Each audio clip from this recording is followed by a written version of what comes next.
Welcome to Co-Parenting Confessions. I am your host, Alysha Price, and I am extremely excited, as I am every week, to welcome my guests to Co-Parenting Confessions. Today, we have an amazing topic that I am so excited to talk about. It's one that I think people don't really want to touch, but we absolutely have to go here.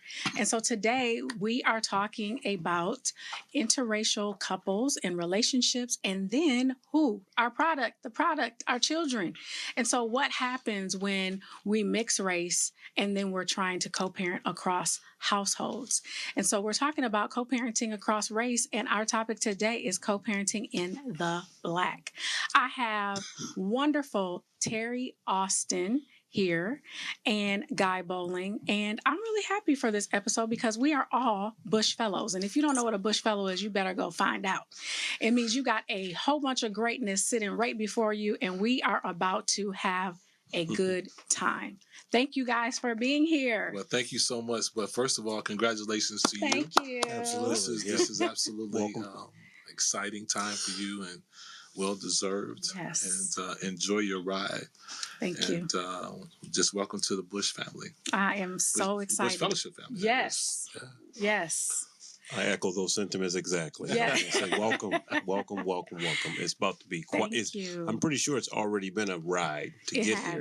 It has. But it's now about to be quite the journey for you. So don't be too concerned about the destination. Just enjoy the journey. Thank you. Thank you. Absolutely. And I just feel so honored and privileged, really, to be a part of such an esteemed group. You know, like, you guys are amazing. You do great work in community. I have to share, Terry, a father of two, but the founder and creator of Positive Image. So you're going to have to share with us what that is, because everybody needs to know. And then we have Guy Bowling, who's been rocking it on the father tip for I'm not trying to age you, bruh. But it's been some decades. Yeah, just a few. He's been holding it down for dads for a very long time, and now has his own organization, Citizen Father. Yep. And so I would like to start, Terry, with you telling us a little bit about Positive Image and how your organization was created. That's a great question. I started Positive Image back in 2004. And it started, to be honest with you, out of a transition I was having in my life. I was going through a divorce. I just moved here. I was here maybe 3 or 4 years. Didn't have any family here.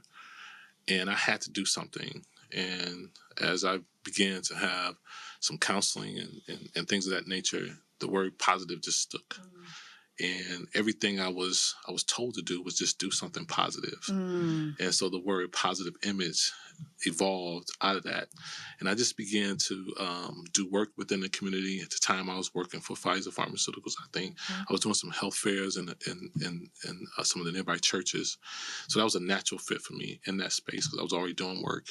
And then just spurred out of control as far as just dove into the gap that was happening in our community. So it went from health fairs to we started doing the galas with the father-daughter dance, and then a mother-son dance, and then the men's summit. Then I do a Top Golf, and then I do a Father's Day weekend celebration. Then we had a night of giving that we did for 10 years as well. It was a fundraiser where we had coats, hats, gloves, and had a nice little social event. That's how I met you, actually. Yep, absolutely. And so I still have pictures from way back then. Oh my gosh! Yes, and so it's just been doing the work and just being a person of service to our community, and that was my way of getting back, and it was a way for me to heal as well. So that's how it all started.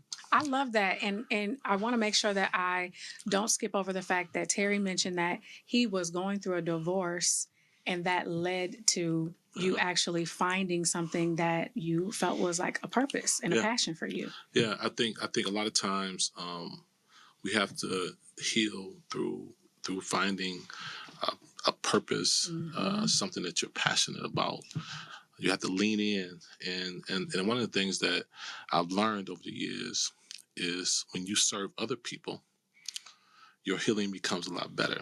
Because what you'll find is there's some people out here a lot more sick than you. Yep. So your healing process It's kind of speeds up a little bit in the same process. You're doing good work, and it takes your mind off of all the pain that you're feeling, whatever trauma that you're having or drama that you're going through.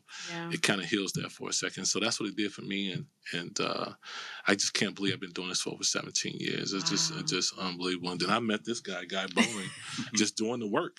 And he was like, "Man, what you trying to do? Get in my space a little bit." And so me and Guy, so me and Guy been rocking for a very, very long time. And the Fathers Project Guy was probably the second destination I went outside of Stair Step Foundation. The next step was going to see Guy at the Fathers Project. So Guy's been doing a lot of great work. I love it. And I knew that synergy, which is why I was like, look, these is the two I need on the show today.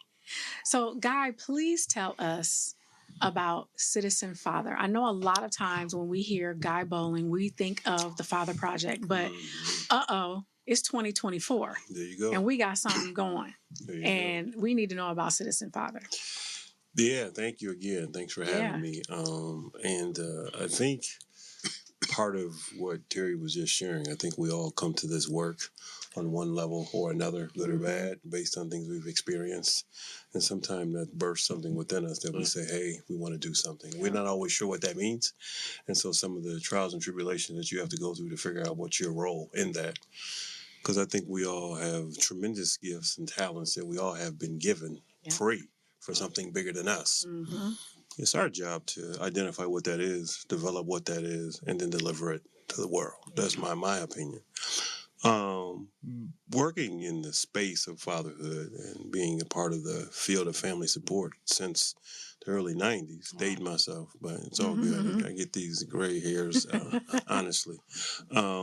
But part of what the Citizen Father came about because I was doing fatherhood work on the ground level, and I was doing, in the trenches, part of the struggle, working with fathers, low income, who had barriers to being involved in the lives of their kids, both emotionally and financially, which caused me to develop the program at that time, Father Project, that I was director of for so many years, working in the community on behalf of those men and families and kids. And then ultimately, after doing that for so long, I realized that the fathers I was working with primarily were in crisis. It was something that was preventing them from being there for their kids, and they didn't realize, or they didn't think that there were any resources out there for them. So a lot of times they come in the door and say, hey, help, I'm not sure what to do. I'm about to lose my mind because I want to be connected to my children. I always have wanted to be connected to my children. I'm not sure now that I'm up against this system. I'm not sure how to navigate this system. And so you're a resource, or here you're a resource. And usually they came in because something had impacted their ability to function. And that's usually when they walk in the door. I can't just take it. And by that time they walk in the door, they got all this stuff bottled up, all these feelings, all these emotions. And by the first time they talk to you and they're in a comfortable space, and I'm pretty sure you know this, Alysha, as well as Terry, they just let it out. They let it out. And they won't stop talking. Right? Because finally somebody's there to listen. And so running and managing and implementing the Father Project for so long, I went off to then create something called the Citizen Father Foundation. And what that is, that's a leadership development program for fathers that are not so much necessarily in the crisis mode, but these are the fathers who have gotten through the crisis mode, overcome and eliminated or reduced the barriers, and now they're stable. And this is more about investing in them to sustain that stability, to continue to be on career paths and just personal paths and journeys to be leaders and give back to the community. And so that's what that organization is all about. Not that I don't still get calls from the community on fathers in crisis. Then I refer them to the crisis folks. But I also wanted to continue to sustain them as far as what they was able to accomplish. And now how do you keep that once you get it? And then how do you don't respond back in the way that you once did when you were in crisis, but now you got more options and more choices and you can handle it better. So that's how the organization came about. I love that because this is nothing but a leader building other leaders. 100%. And that's what we need. We need to be doing more of that. So thank you guys so much. The wealth of expertise and information that is sitting here right now, we're about to go in. So I want to talk today about co-parenting in the Black. And the reason this topic is really important to me is in the work that I'm currently doing at the Price Dynamic, we oftentimes see a lot of younger Black men coming into our organization who have children by white women. Mm. And when you talk about this system and feeling beaten down by the system, they come to us, and not only do they feel beaten down by the system, but they also feel now like the person who I thought I was in a relationship with or I became a parent with no longer feels safe with me, doesn't feel comfortable with me, and is actually turning me away from what I feel proud of doing, which is being a father. And oftentimes we don't realize how important fatherhood is to men and how it is really one of the things that brings them back. That is, that sense of identity and security when you are facing what the world does to you. Mm-hmm. When you have your child to help you be rooted and grounded, and then that's taken from you. Mm-hmm. So I want to dive into what people might be experiencing and what type of advice and or skill we can lend. Terry, can you share a little bit about your own personal experience? Yeah, this is it's going to bring back some memories because my daughter's mother just passed away. Oh, I'm sorry to hear that. She just died in a tragic accident. Wow. A month ago today. Wow. And I'm going to try to share with you for the sake of young men that may be going through these type of situations. I have two daughters. Oldest daughter's name is Alyssa. My younger daughter's name is Taryn. One's 26, it'll be 27, and one's 18, it'll be 19 next month. I went to school at Morehead State, played basketball and coached basketball there. And I was leaving school. Me and her mom was dating, and she got pregnant, and we ended up getting married. I did a job, moved out to Iowa, Des Moines, Iowa, for a while, then Kansas City, and then I came back to Minneapolis. And just to kind of give you some back end, so this was over 17, 18 years ago. So this has been a while since we've been removed as far as marriage and that sort of thing. But one of the things I would share with any young man that may be going through this situation where they meet someone maybe of a different race or different culture, whatever it may be, and you try to make things work. My mother and father have been married for 56 years. I come from a family where I had a father and a mother that's been doing this thing for a long time. So it was ingrained in me, this is what you should do. So it wasn't an option for me at 20-something years old. What you gonna do? This is kind of the what thing you gonna do. Yeah, absolutely. So, so I was with that. I said, let me try to make this thing work. And I think that's what you ought to do, if the situation allows for that. Yep. And so, things didn't quite work out the way that I planned, or the way that she had planned, or the way that we had planned. And so we ended up getting a divorce, less than 10 years in. And we had my daughter to raise. I think she was under 10 at the time. And that part of leaving my daughter was the most dramatic thing of my entire life. Yeah. I love hoop. I love my parents. Love her. But when you bring life into this world, and she looks like you, and this is part of what you created, it tore me to pieces. And so when it didn't work, and I had to make it work, and I remember vividly, and I was telling the story earlier. Yeah. I called my father. I was living here in Minneapolis when we got divorced. I called my dad. Said, "Dad, I think about coming back home to Indiana to live." And we had a conversation, and my daughter, we knew we was going to separate. So at the time, she was going to have my daughter. He was like, "So, let me ask you a question, son." And he said, "How much is your daughter worth to you?" Guy. It was a long pause on the phone, right? Yeah. And I knew exactly where he was going. He said to me, "How much is your daughter worth to you, son?" He said, "Son, how much is your daughter worth to you?" And I said, "Dad, I get it." Yeah. And I remember that feeling now. There was nothing or nowhere I would not do for her. Yeah. So it was just, we can go on, I can go on and on, but I want to let Guy elaborate. Yeah. But to say the least, you stay in the trenches, you try to make things work, it don't work, and you become a co-parent and you co-parent. And I would say that you do everything you possibly can do as a man, as a father, to be responsible for the birth that you brought into this world. Yep. For young men, that's what they don't understand. There's going to be hard, but it's not impossible, right? It's hard, but it's not impossible, right? And you have to be taught by other men.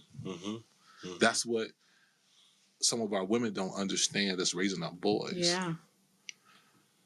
They have to allow men to tell them boys, young men, this is your responsibility. That's the voice you need to hear. Yeah. He hear from mama. Right. It ain't the same. Yeah. Yeah. Because now he's a father. He need to hear from a man like, look, man, get it together. This is what you got to do. Yep. And it's going to be all right. When you pour over him and tell him it's going to be all right, then he can kind of, but I'll let Guy go ahead. I can go. This is. I can talk about these things now because I'm free of everything. Being that my daughter's 26, and you know that feeling, Guy, when you feel free. 100%, especially as a father of a daughter, who's soon to be 24. Yeah. Wow. Avery is her name. She's actually headed into her second year of law school at Columbia University. Congratulations. Yeah, absolutely. But one of the things that stood out for me is when you said that, your father said to you, how much is your daughter? What is she worth? What does she mean to you? Yeah. And even up until that point, you had been with her, you had spent time with her, you obviously had parented her up until that, and you had your father in your life. Yeah. But it still took that moment for him to help you and show you to realize this is your responsibility. So you already knew where he was going with it, Absolutely. right? And where I was going to go with that for men, and I think you might have said it earlier, Alysha, is that in order for us to have that kind of feeling and that kind of bond and that kind of connection to our own children, because we don't have the luxury of birthing them, breastfeeding them, nursing them, and then having them grow inside of us. That's where the bonding comes in for mothers, right? For the most part. Our bond happens for us psychologically during the time of the pregnancy to a degree. Yeah. But it doesn't really happen until the baby's here and you spend time with that child and you have a relationship with that child and you bathe that child and you interact with that child. That's when the relationship and the bond forms. And over time, there's nothing you won't do for that child. But you have to spend time with that child. Yep. You have good intentions initially, right? But if you don't have that opportunity to develop a relationship, you won't feel that. And it's a feeling you only get by spending time, right? You know in your heart you want to. Even if your previous circumstances didn't have it for you, you say, you still know. Absolutely. Because I think a lot of kids who grow up with the father is one thing, if you're fortunate to have that, especially a healthy father, healthy, because there's a difference. And if it's not healthy, they want always what's best for the parents. They always do. They always do. They always do. But if you're lucky enough to have one, or if you don't have one, you make a commitment to yourself when you're a child. That you know what, if I don't have one, or if I don't have the best ones, I'm going to be different than them. Absolutely. Right. But that sounds good. Right. Right. Yeah.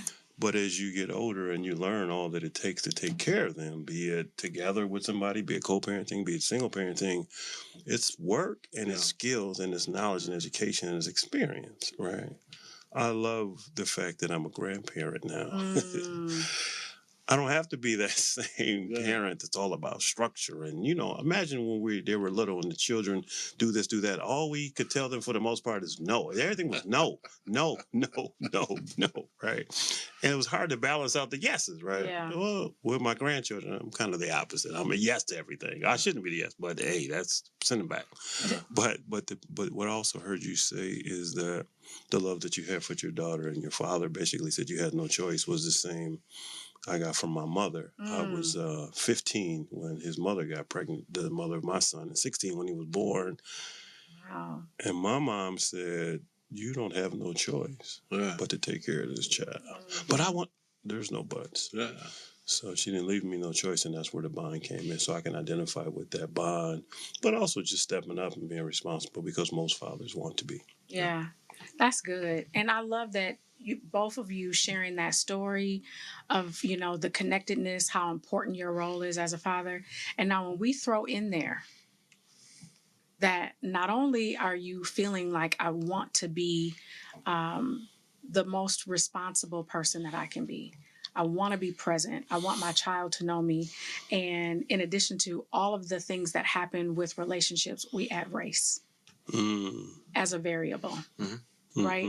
Of a way of how do I connect? How do I have, kind of that footing that I really feel like I should have? How do I make sure that my culture is present? Something that's so important to me and foundational to your role as a father and you being a Black man. Was there ever a time for you, Terry, that you felt like culture got in the way, or that you had to describe or explain the importance of who you were as a Black man and the role as a father? Yeah, I think that's an excellent question. I think you go through this, you play this out in your mind as your wife, as your partner is pregnant, of what you want your daughter to or son to experience the way that you grew up. Yep. The reason why we got married and she was attracted to me because of my values that I had.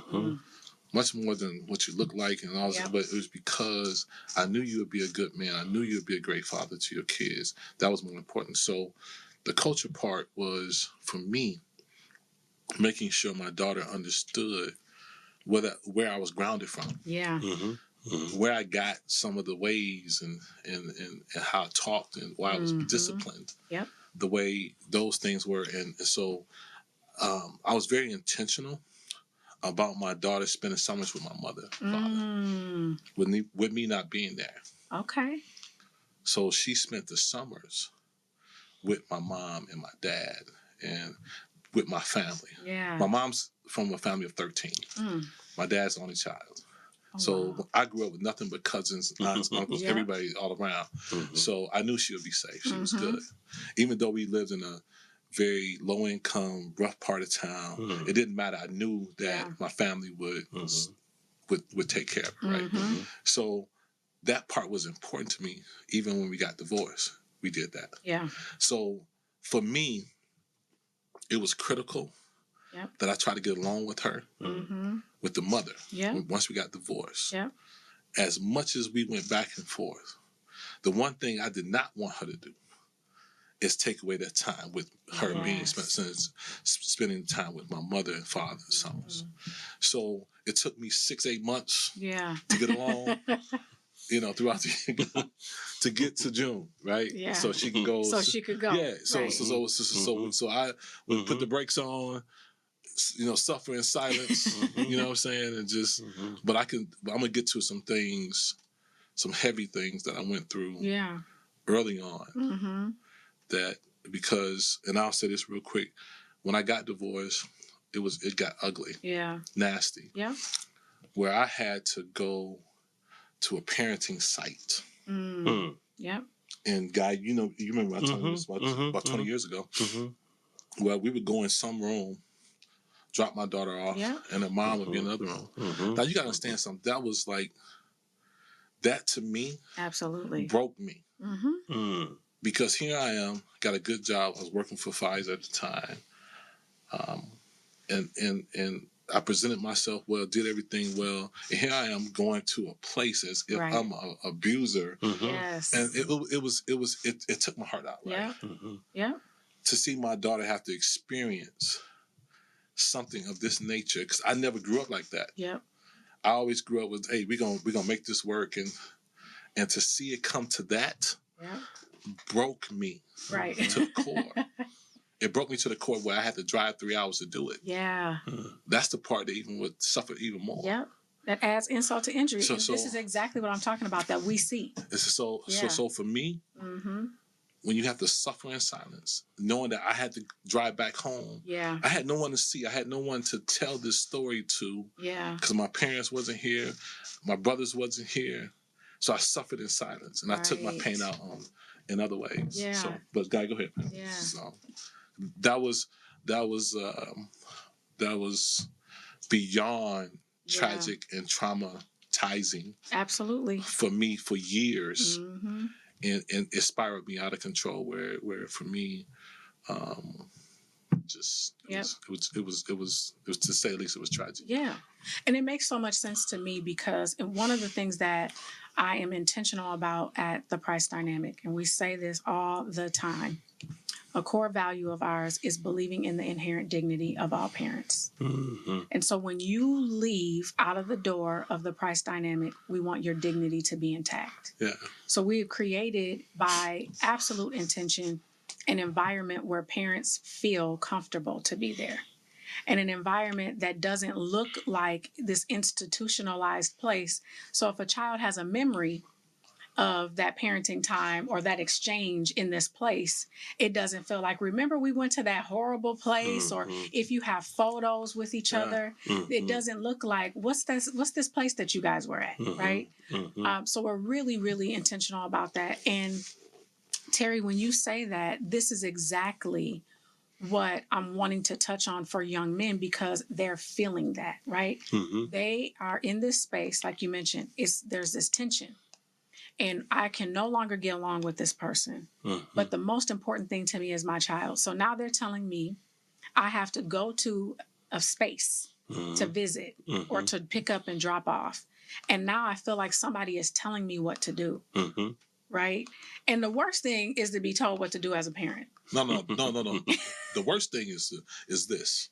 To be told what to do. Yeah. And then have to be supervised. And supervised, and you got to pay for it. Yep. So no. And to have your dignity taken from you, and then you got to pay this person child support. That's not a small payment. I'm talking about you paying a person $1,000 a month, and then all of a sudden now your dignity is taken from you, and now you walk around with what I had to walk around with, a sense of resentment. But those are my That's painful real. That's real. And there's so many people going through that. You know, Guy, do you have any experiences to share about young men that you've seen in this space that are kind of grappling with this very thing, and not just about being a father removed, but now I'm trying to express, I'm trying to share how important it is for me to be a father. And because I have a child with someone who doesn't necessarily understand the way I express, feels attacked by how I express, then now I'm seen as a bad person. Yeah, I think a couple of things that Terry said stuck out to me. And I think part of it is initially identifying your cultural values and beliefs for yourself, in terms of, you said, how you were raised, how you came up. So you already had that coming into the relationship, and you said that's what was appealing, right? All don't always have that, or don't always understand that about one another before it gets to the point to where we have an understanding or an agreement about how we're going to raise our child. Or you don't even have that conversation, right? And a lot of times, especially in the communities that I've been working in, the men I've been working with, a lot of the times the kids come without being planned. They don't even talk about that part in terms of, well, we wasn't expecting it to just happen, so I guess you got to do what you got to do.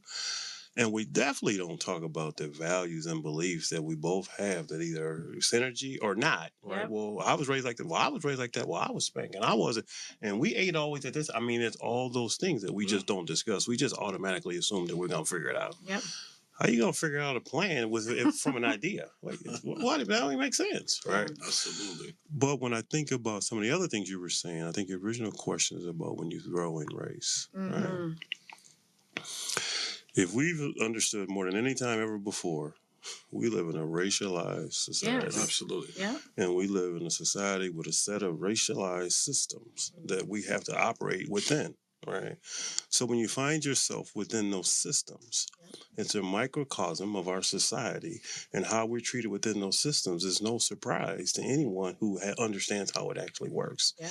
So when you're talking about men coming in the way that you were feeling and saying, I got to come into this location, I got to come into this particular environment, I'm feeling a particular type of way. Well, it was partially designed in that way that you feel that from the moment you walk in. And so if you don't have nobody connect with you from what you're used to, you're going to feel that from the moment you step through the door.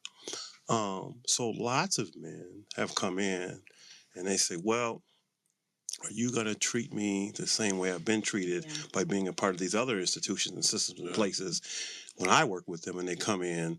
And I said, well, so hold on. Let's just stop right there. Wait, hold on. Let's put down the forms. Let's put down all the other technical pieces that we need. Hold on. Let's just talk. Let's just have a conversation. Let's start there, right?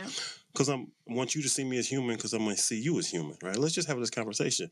And they make certain assumptions. I mean, depending on how you look and what you're actually talking about. But you have to just be patient enough to hear them out and just listen. Because part of what they only want you to do initially, just listen to me. Listen. Yep. Do you hear me? Right? So you got to have them skills on, like, really up to par. Because once he feels like he's been heard, now you can begin to talk to him about how you can support and what he has to do to be in cooperation. Because a lot of times, when and we probably notice, all three of us being parents, once the baby's born, initially, it's all good. It's all love. It's all this, all that. But as soon as there comes a time where there's some disagreements, or especially if the relationship goes sour, now it's you against me. We're pitted against one another. Yeah. And then if you put us into a system that was designed not to necessarily benefit not only just me in terms of my background ethnically and culturally, but my gender. Oh, wait a minute, right? Yes. And you got a lot of those pieces that was designed that wasn't designed with you in mind. Just doubles right down on that feeling. Absolutely. Yeah. So when you see some men who go into those systems, who's not used to being treated that way, right? Particularly men that may not look like we do. Do you see everything? They just rock the system to the core in terms of what they do to try to change that system that was treated. So I'm not surprised to hear that the man who you're working with that says, I feel this way. And so what can we do? Because the only thing you can do, what I've learned in working with lawyers and learning with referees and judge and magistrates, is that the last thing we want to do, if we can prevent it, is to put ourselves within the system and have them figure it out. Absolutely. That's the last thing we want to do, right? And so if we can learn, and I know this is what you do and what you has expertise in, figure out the co-parenting piece, right? Get away from some of the things that is sticky and racially, culturally, ethnically, economically, to begin to think. And I think it happens, and you guys maybe can relate to this, and I'll stop here and let you guys elaborate more, is that it stopped, in my opinion, it stops being an issue as the kids get older and they become grown and they become adults because they didn't make their own decisions. You're not making all the decisions for them anymore, even though you tried. But by the time they're 18, they might listen to you, they might not. You ain't got no control over that part. That's what I've learned. And so you have to figure that out, because I think you want what's best for them, but you guys haven't just come up with an understanding of how to do that together. That's so real. So there is this scenario, or I shouldn't say a scenario, actually something that happened for us at the Price Dynamic. We had a young man who'd been with us for probably 2.5 years doing supervised visitation weekly. Young man. And he comes in one day and his son is playing with trucks on the ground, right? And so they're having the regular old visit, and he's just, wheeling the trucks all around, and then he says, "Go, nigger, go." And his son has a white mother and doesn't see anyone black all week. And I really believe, based on how, our experience were with both parents, that was sort of by design. She, mom was living but with grandparents, or with her parents, and going to church and doing all of these things where it was kind of like, this relationship didn't work. We were going to move you back in, and we're going to take care of you, and we're going to parent you now. Right. And so dad hears his son say this, and he said, "What did you say?" And so he repeated it. And he says, "Well, where did you get that from? Who said that? Where'd you hear that?" And he said, "Papa." So his grandfather had used this derogatory term in front of him. And now he shows up for his visit and thinks it's okay to say it. Now dad is in a safe environment in this space where he can, see us, look at us and say like, "Oh my gosh, I don't know what to do, how I'm feeling." And he stops and he says, Can I take a moment? Is it okay?" So he left out and went and kind of paced up and down the hallway. He didn't know what to do. He was so angry. And he became very emotional. I took it upon myself to have a conversation with mom, to just share with her that this is what we observed. And mom insisted there's no way he would have ever said such a thing. He would have never heard that. There's no way he would have heard that. And she says, as a matter of fact, I didn't even know he knew the difference between black and white people. So I don't know that he would ever say that. And now this is a woman raising a young black boy. That at the time, I believe he was 3. And so I stayed on that phone with her for as long as I possibly could, not to offend her, but to also support her in that embarrassment, right? But there was no way I was going to let that be unaddressed. Now, the fact that she could have a son, 3 years old, and insist that her son, that's 3, doesn't even know he's black. Right? Like that's the response. He would never say nigger because he don't even know the difference between white and black people. He don't see color, right? We see people say, "Oh, I don't see color." One of the most offensive things. You don't see me, right? That's what you're saying. So when we get those types of situations that happen, and we're there to be able to support those men, but for him to walk away and feel like, now I am not here to address this with my son. I don't even know where to begin. And then also, it almost felt for me, just watching him, like there was this dagger of like, this is a person that I thought I loved. That would allow this to be said in front of my child, our child. I say that to ask, when these young men are going through these types of situations, what advice can we give them in the moment where they're feeling that hurt, where they're feeling that disconnect, to reel them back in, where that passion for, that identity to be there doesn't turn into this anger? How do we support them when they're grappling with those kinds of things? In my experience, what I've learned in doing this work with thousands and thousands of men, oftentimes when they're hurt and they're feeling that kind of pain and they want to express themselves and they want to do it in a productive way, but I don't always know how, for a number of reasons. How do you manage those emotions, right? How do you react then to those emotions? And then what do you do about it as a result of it? What I've learned that's been most effective in terms of how you deal with that is you give them, like I think we were saying it earlier, give them an opportunity to be heard, somebody to talk to that they trust and they can talk to even get it out. So they're not walking around internalizing it. The other thing, I think that when you have a platform almost similar to what we're doing, but you have other men right there with you that can hold you up and lift you up and say to you that, you know what, I can validate that you're feeling this way, and then encourage you that it's okay, and I can support you and I can empower you. And here's some resources what you can do. I think that's what helps them really be able to not only internalize what they're feeling, but also realize that I can come and get through this because I'm uplifted by other men who's supporting me. Because 9 times out of 10, somebody have experienced those type of things, and you have to know what's like you said. Your father said, "Hey, so at some point, not in always in a direct way, but sometimes you just have to have an opportunity to be around men like yourself." Because I truly believe how critical fathers are. They are, no doubt about it. But Terry knows this, I know this, and you know this, Alysha. But most of us, we need multiple fathers. We need multiple men.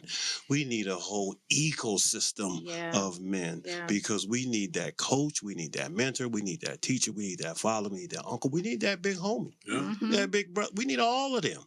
Because all of them can pour into us in a way that when we find ourselves in those situations, that ecosystem can help us deal with that and get through that and ultimately survive that.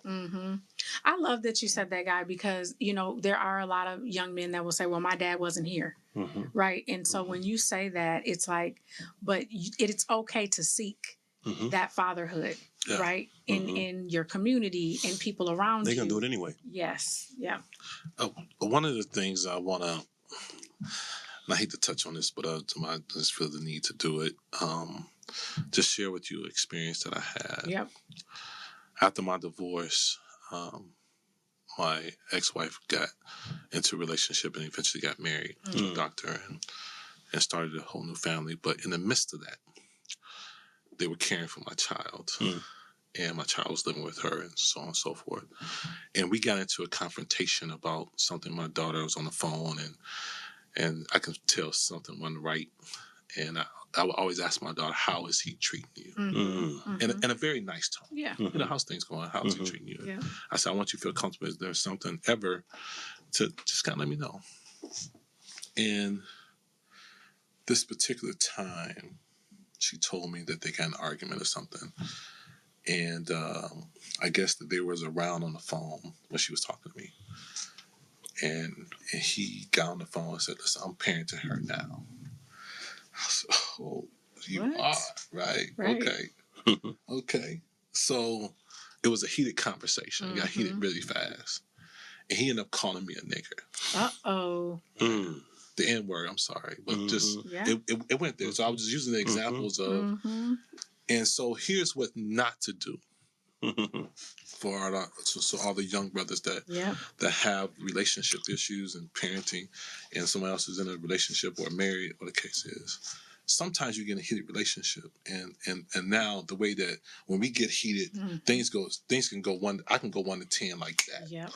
My demeanor can change overnight. I mean, that big quick, Aries energy all over, especially when it's about my child. Right. So I went 0 to 10. Yes. In the midst of that, we got into a confrontation. He ended up putting a restraining order. Right. So, not knowing how the system was, here we are arguing on the phone, not in a confrontation where we're face to face, but over the phone. And so I say to my young brothers to be careful. Absolutely. How you say things, what you say things, and as what Guy said, being a person that has been in the trenches in this work. You have to have people around you because brothers will suffer in silence. It's one of those, I hate to say this, brothers, but it's going to come a time you're going to suffer. Just breathe, take that in, process that, and get you some people that you can talk to process that out of you before you go and on attack mode. That's something I learned because it did me no favors with the system. Absolutely. Now I'm not fighting them. I'm fighting the system now. Exactly. So now it's a different play. That's good. And so I want the brothers to know that you're not fighting just the person. Now you're fighting the system. And now when I knew that, I backed up. Just by the coaching I got from my father. Yeah. A coach, a mentor, a pastor. And then I had different ears to tell me, just calm down, just breathe. Yes. It wasn't a big deal now. My end goal was to make sure that I saw my child and to make sure she went summers with my daughter. That's it. Everything else, I had to just I had to take that. Yeah, that's real, because when we put it in perspective, right? Yeah. What is the end goal?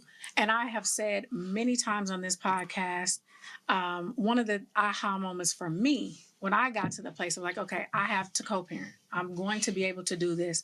It was like, do you want to win? Yeah. Right? And if you want to win, what is the prize? When you're constantly fighting, is because you think you're going to win. You're trying to win. And I'm like, well, what's the prize here? If the prize ultimately is to be the very best that I can be for my child, to continue to fight in this way, serves nobody. Serves nobody. Terry, you saying you're not fighting that person, you're fighting now a system. It's different. Man. When that happened to me, it clicked. Yep. I took him out the picture. I no longer, my attention was fully all engaged. Once I got that restraining order, and once that went away, I said, you know what? The game is being played different now. Yes. Let me get my team around me to ensure my head is right. 100%. Make sure my money is right, to make sure that there's no gaps in nowhere. The end goal for me to see my child. And the end result, guys, I'm going to tell you this. It's no better feeling. Being a girl dad at the end of the day and seeing my daughter knowing that I'm the king, and your daughter said, Dad, thank you so much. Yes. There's no other feeling than that. Yeah. To say, Dad, I love you. Dad, I love you to the core. Yeah. You've always been there for me. Yeah. So for me, it's worth it. You know, some of those things I don't even remember. Yeah. I only remember my daughter telling me, Dad, you know, these are the best times I had. And that's what matters the most. Right? Even for our children, they don't remember all the gifts all the time. They don't remember the money or the child support payment necessarily. They remember the time spent, the way you made me feel. You showed up for me. And so I love this message, because no matter race, parenthood, right? What we're saying, it all boils down to, do you have shared values? Can you connect on what those values are? Is there alignment there? And if there isn't, work on you, and keep working on you, because to push that energy anywhere else is going to serve you no absolute good. And you're going to fix it on the back end. Yeah. So whatever you do on the front end, you're going to spend your time, and God knows this. If you miss the boat on the front end, you're gonna spend years. Oh wow! Trying to fix whatever you messed up. And whatever you didn't get right. On the front end for those 5 to 10 years. Now your kid is in their 18 to 20 years old. They got a different mindset. It's going to be a little bit more difficult to, and you never know where you may live, where they may go off to college, and you may miss some time. So. Yeah, and it's gonna oftentimes play out later on in their lives in terms of them getting in relationships. Absolutely. Yes. It's gonna play. You don't see it initially. You may see certain behaviors that that of a kid that they would express, but as they get older, you'll see it play out in their adult lives and in their relationships. And one of the things you were saying, Terry, is like, when you're feeling that way, I think one of the important things is understanding and identifying those emotions, right? You gotta, we don't really get there as men until later in life and start feeling emotions and willing to even share and admit that we're feeling emotional. And maturity kicks in along the way. I know now, I wouldn't admit this 20 years ago, that, commercials make me cry. Everything. Certain scenes in movies make me cry, and certain songs. I was like, what's wrong with me, right? Not only that, what about the triggers? That's the other thing. That's the other piece. That's the other piece. And then I think the other thing, not only understanding and identifying and allowing yourself to express that, right? But also it helps you understand your former mate more in terms of how she's wired, right? And it could be for a combination of reasons and triggers that you may have for her. They don't always tell us what the relationships with their own father was like or with men. They don't always share all that all the time because they want to keep it close, or they're afraid they don't want to get hurt again, right? So we don't always know all that, right? And then the other piece is that we don't always know cognitively, right, how to critically think, to see something play out before you even react to it, to know how it's going to play out, and then make a decision. I'm not going to do that. I can already see how that's play out. Those are them critical skills, the cognitive things, like you think about, like, I already see where that's gonna go, and now I gotta control myself, manage these emotions, and think clearly, so I don't put myself in that same position. But that takes practice. That takes time. That takes skills. And it takes a village, and that's why it's so important. It just can't be mama. I'm talking about these fathers and these men. You have to be intentional. If I can't use any other word, intentionality with these young men, you got to be intentional about seeking out, like what Guy mentioned earlier about, maybe you didn't grow up with a father, but you have a mindset what you felt like, the emptiness of not having him around.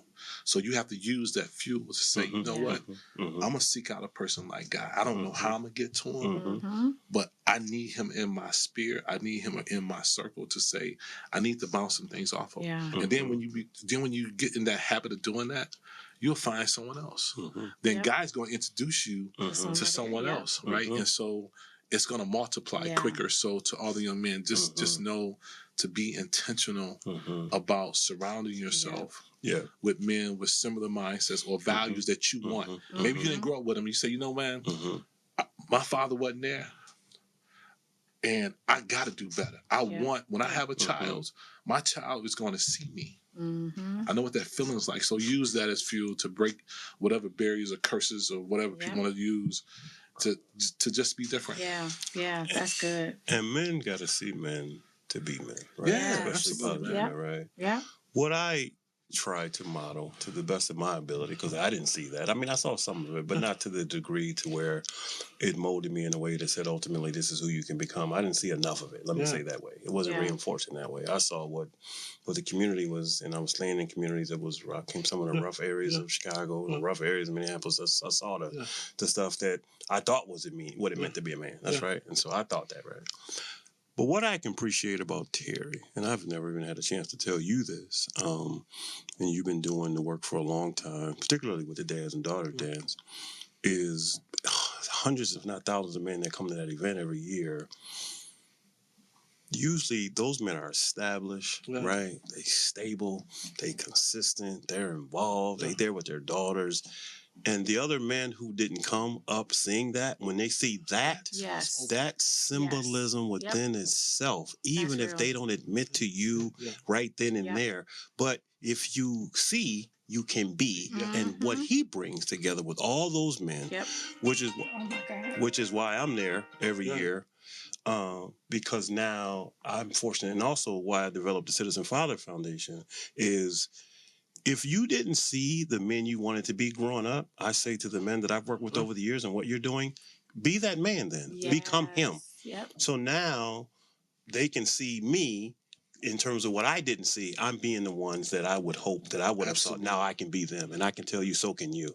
And so when we go to Terry's event, I'm there every year, every dancing, and we do all our, Terry do his thing.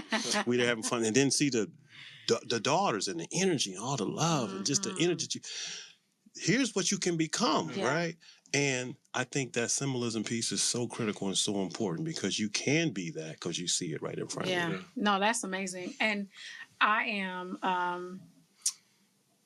a proud daughter to an amazing man. And I know that my father is like, he just gloats. He's so happy to be a girl dad. And what I can say also about that image is for all of those girls to see all of those men. You know what I mean? Like doing all of these wonderful things with their daughters. They're dressed well, pulling out chairs and, catering to them for the evening and all of that. It sets a precedence that is necessary for young girls to see and to feel, so that they know how to be treated going forward. I think one of the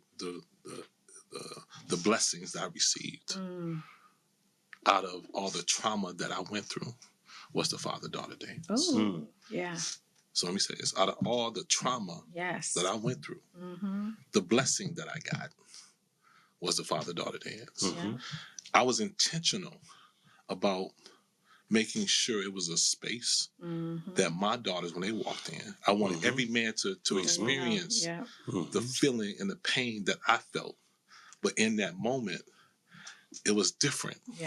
I wanted my daughters to see a sea of black men with their daughters. I wanted us to read a covenant. That we read a covenant every year to our daughters to say, "I promise." It's a 10-point deal that we say to our daughters. All the men stand up and read a covenant. Matter of fact, God wants you to read it this year.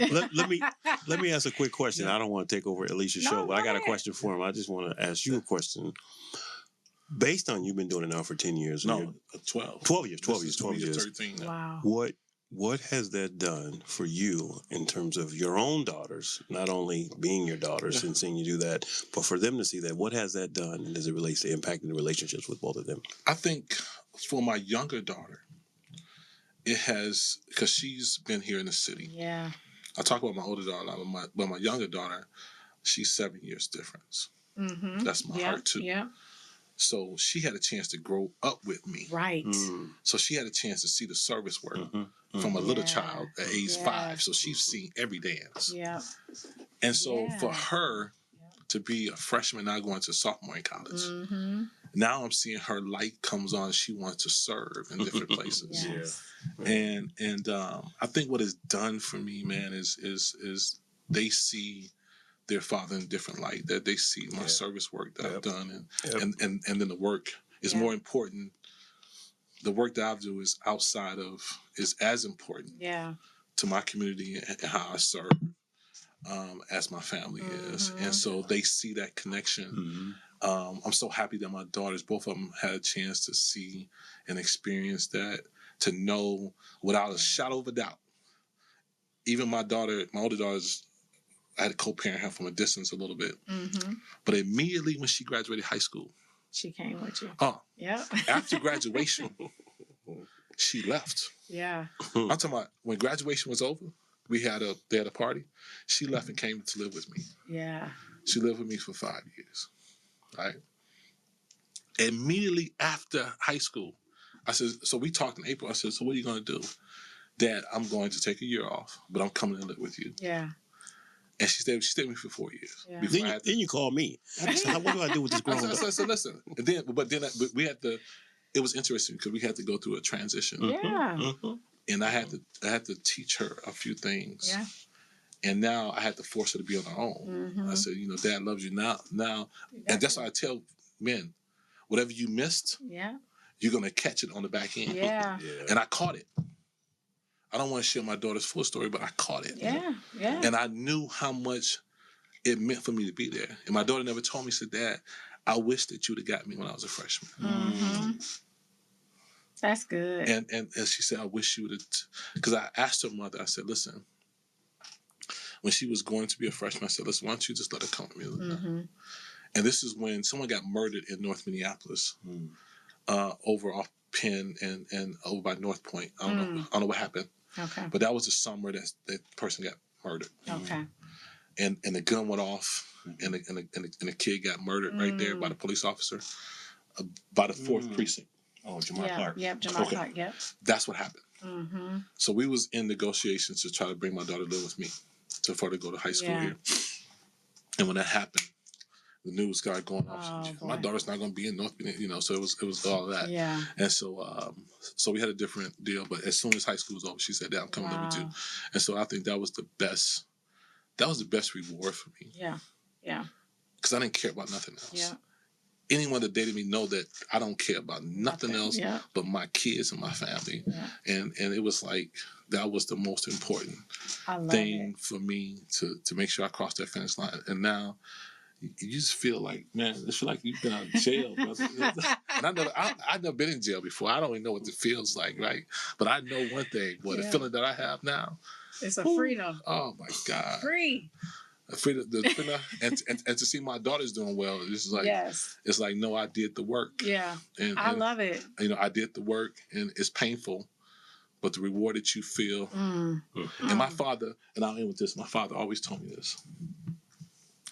He says, son, the what you would feel when you pour into your kids and you see them at a different level than you were is the best feeling that you ever have. Your mother has that towards you. It's something about when they pour into you and they give everything that they have. because I saw my parents sacrifice for us too. Mm-hmm.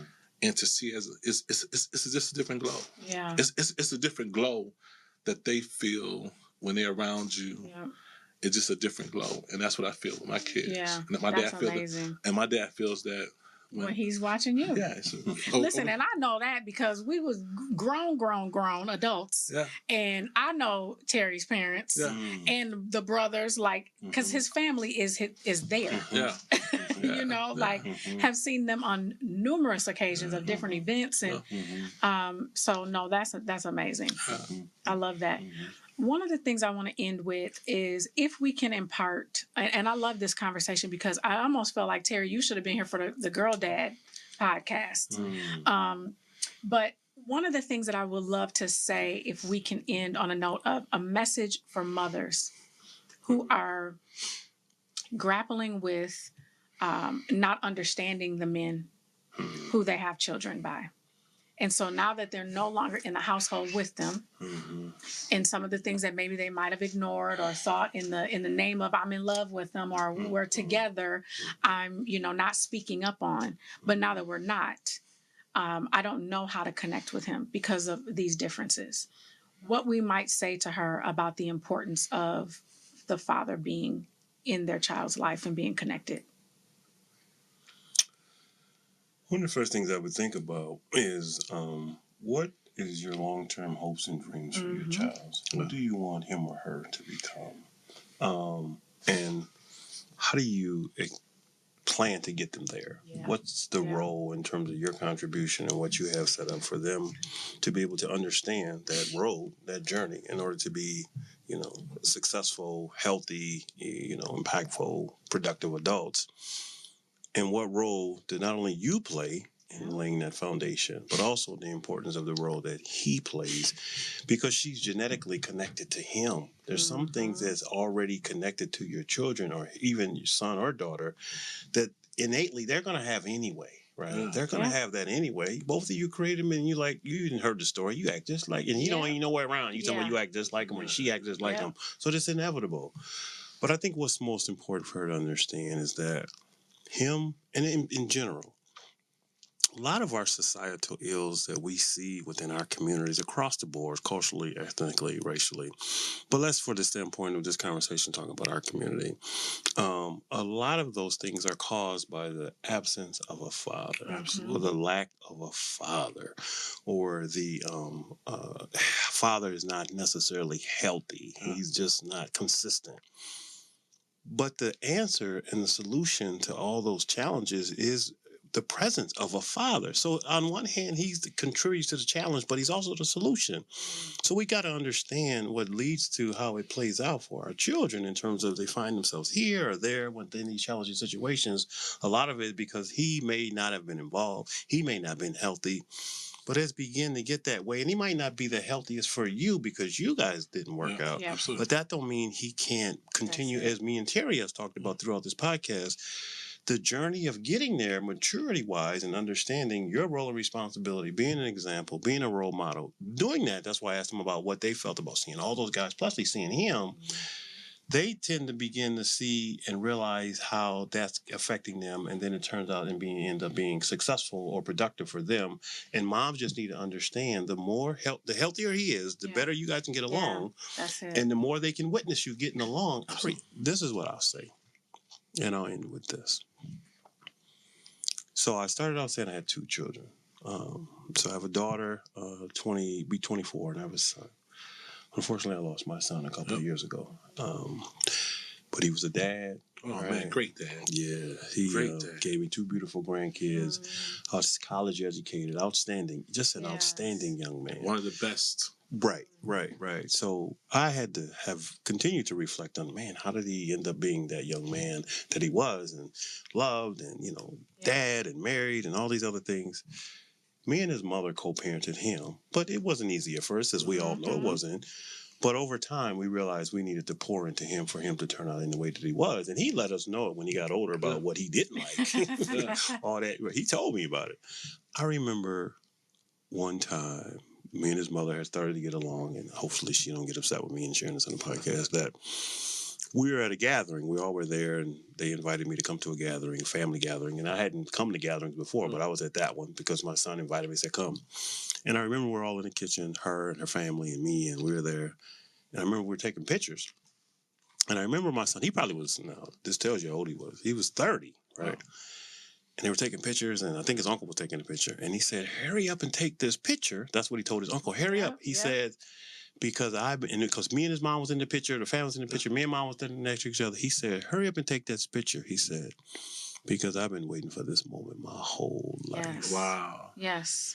So I'm saying all that to say it plays out, but we got a chance to reverse it, and over time. So even though he's gone on to be with the Lord, he got an opportunity to see me and his mother had a relationship, and we got one until this day. Oh man, that's amazing. Yeah. That's amazing. Yeah. I think one of the things that I would say to the mothers,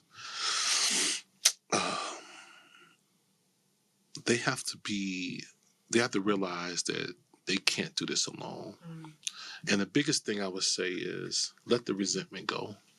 Don't use the child as a pawn to get back at the dad or the father. Those things has to go away, because your child is going to see that, and they're going to somehow duplicate some of those same things as they get older. So moms have to play a critical role. There's nothing stronger than a son, specifically, in their mother relationship. So she has to be very critical and realize that the man that she's raising will be a dad, a father, a mentor, a coach to somebody one day. And what she poured into him is exactly what she's going to see. And she can't say it was his fault when you parented him 95% of the time. She can't say that. So you got to allow him or her to spend time with her father, regardless of what you may think he is or he isn't, or what he should be doing, he's not doing. Allow them to spend the time, and then you coach from there. You coach from there. But to not to allow them or her or him to see their father because you're mad, because the child support didn't come and he's not doing his job. Hey, people didn't have child support 40 years ago. They just took care of kids and deal with this. But at the end of the day, this child's going to be a grown adult one day. And just pour love into them, and all the money and all the other things will come. Because these kids going to get what they're going to have. But the most important that they want is love.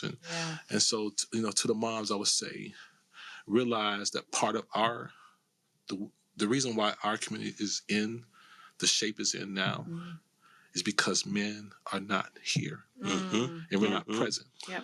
And we all have to have some sort of responsibility. The moms, I know you guys carry a lot because you carry the children, but you carry an extra burden in our community to ensure and make spaces for fathers to show up. Absolutely. Because when you don't, this is what we're getting. Look at the product that we're getting in our community. And someone has to take some of the blame. It can't be all the blame on the dads. It has to be a jointly blame that's and listen, you have to talk to this. This is real. And so I'm not here to bash moms in any way, none of that. But I'm saying, because I hold fathers accountable. Trust me. But I'm saying we need to do it together in such a way that we need to break some of the barriers 100%. Down and say, look, I know what my beliefs are and yours are. It may not sync, but we got a child to raise. And the differences are going to be the differences. But your son and daughter needs to see you. Absolutely. Whatever shape you in, they still need to see you. And then I'll parent from there. I'll parent from there. And then, because it's you speaking my life. That's what I did. And for me, we always talk about it as like I had to hold the belief. I knew what I wanted to see. I knew I had a vision, and I was going to stick to that. And so guess what? I'm still going to drop you off, and I'm going to pick you up, and we're going to ride it out. And it was just as, I think, important for me to hold that vision, because it also gave my son's father an idea of what I saw in him, of the belief that I had in him. right? So for me to just say, oh, well, never mind, you're not quite doing what I want you to do, or this is not working out, so I don't need you, would be a pass, right? It's a pass. But I was like, no, this is how we showing up, which could make him know, I see you this way. This is what I believe that you will do and will be. Yeah. And so I think that everything that you're saying is amazing. It's awesome. I'll just add one last piece of this. A lot of men that I work with have criminal backgrounds or recently re-entering the community, and they have challenges that comes with that. Criminal backgrounds and been incarcerated, or been periodically involved in their life because they've been incarcerated. One of the things I always like to tell the men, and I would like to tell the women, is too, he doesn't get a break just because he's incarcerated. You don't stop being dad just because you're incarcerated. And moms have to also understand he don't stop being dad because he's incarcerated. So you have to keep that communication, that relationship, however hard it may be. If it's possible, you have to. Because in the end, folks are like, well, I don't want to see my dad behind. Still need to have a relationship with their parent, mom or dad incarcerated. So they don't get a break because they are. They have to keep that. Because I got many men who didn't have their father in their life because they were incarcerated, but the mothers made sure that she went to visit, or they stayed connected, or they took the phone calls, as best they could to keep the relationship going. Because if you don't do that, it'll create that gap and that absence, and then the long-term effect that it has. Yeah. And then lastly, I'm just going to tell you, you carry a big responsibility in this space, and I commend you for being in this space. Thank you. You got a good voice, but I'm telling you, in order for our community to heal, the mothers need to be at the table and understand what the fathers are going through. I mean, I'm somewhat removed from being a father of a 5 or 6 year old at this point in my life, but I know what it takes to parent. And I'm telling you, the mothers, they carry a big stick when it comes to parenting, and they can make or break a child. They can make or break it, right? And so if we can just learn to communicate and learn to break the barriers down, because if you don't, you're going to get a repeat, and you're going to be seeing your grandchildren's repeat. What's happening, right? And so the biggest thing that I have for me, I'm passionate about Black boys, and I want to make sure that if I can tell you, mother, is to surround your son.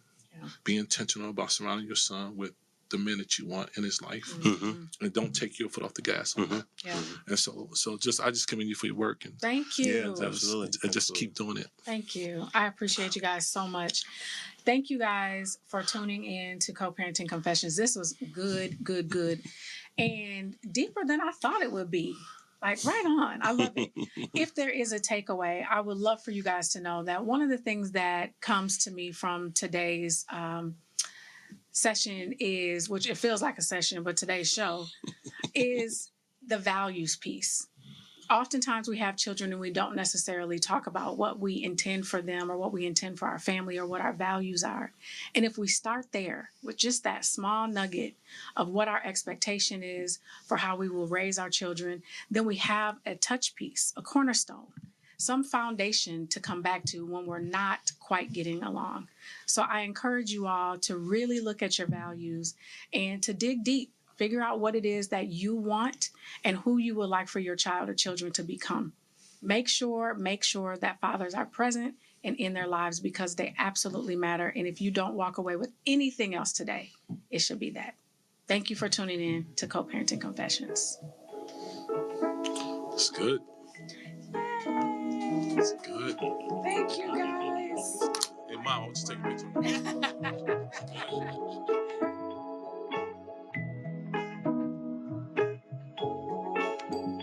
MBC.